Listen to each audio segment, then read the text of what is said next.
Hello! Donc aujourd'hui, je te parlais d'une vidéo super importante, mais pourtant, surtout dans le monde francophone, j'ai pas l'impression qu'il y a beaucoup de gens qui en parlent. C'est tout simplement de l'aspect business en tant que créateur de contenu, en tant qu'influenceur, en tant que vendeur, en fait, dans tout, dans tout. Alors moi, je vais parler de mon cas de créateur de contenu vidéo, photo. Je parlais un peu plus de la photo, de la vidéo, mais tu peux aussi appliquer ça dans tout. Est-ce que vous n'avez pas remarqué qu'aujourd'hui, être entrepreneur, on sait que c'est un peu comme une mode. Hein. C'est cool de dire que je suis entrepreneur, je suis CEO, je ne sais pas si les gens connaissent c'est quoi la signification de CEO, mais en tout cas, bref, je ne suis pas là pour vous tailler, même si c'est passé, hein. C'est bien rentré, non? Au-delà du fait que tout le monde veut être entrepreneur, ce qui est une très bonne chose, hein, mais j'ai l'impression qu'on ne nous parle pas de comment vendre, de l'aspect business.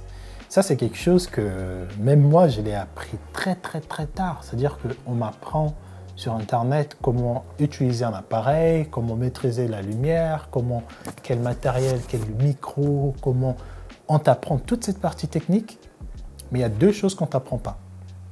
La partie pour moi que je pense qui est super importante, c'est la partie business. Parce que les finances, au fait, c'est l'oxygène de ton business. Au fait. Si tu n'as pas de finances, bah, tu ne pourras pas tenir longtemps.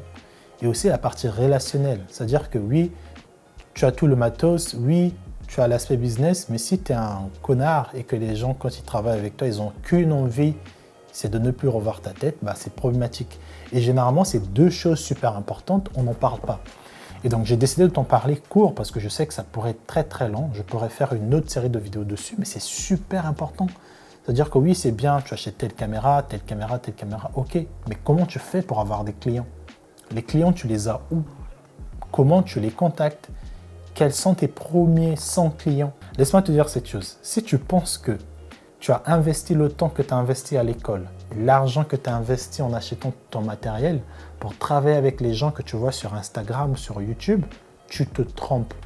Et laisse-moi te le dire, tu t'es trompé. Tu as fait un mauvais investissement de temps et d'argent.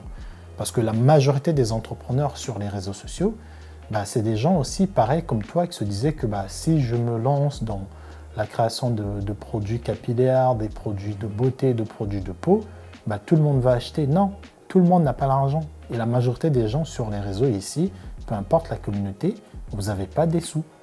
Donc il y a un gros marché. On a l'impression qu'il y a un gros marché qui attend qu'on lance des produits, qui attend qu'on lance nos services, qui attend qu'on ouvre des restaurants. Ils ne viendront pas consommer chez vous. Donc ça, c'est quelque chose qui est très rude. Et une fois que tu as compris ça, bah là, tu peux te dire, ok, bah, si je me lance, je ne veux pas compter sur mon pote qui se prend pour un blogueur pour faire un shooting parce qu'il ne pourra pas te payer. Il va te parler de visibilité. Bah, je ne vais pas compter à la youtubeuse que je vois qui a 50 000 abonnés parce que bah, la pauvre, elle ne sait même pas comment se vendre, elle, en tant que youtubeuse, en tant que créatrice de contenu. Elle attend juste des revenus YouTube. Elle est incapable fait de faire un partenariat. Donc au final, toutes ces youtubeuses qui ont des 100 000 abonnés, 200 000 abonnés, elles ont juste les revenus YouTube.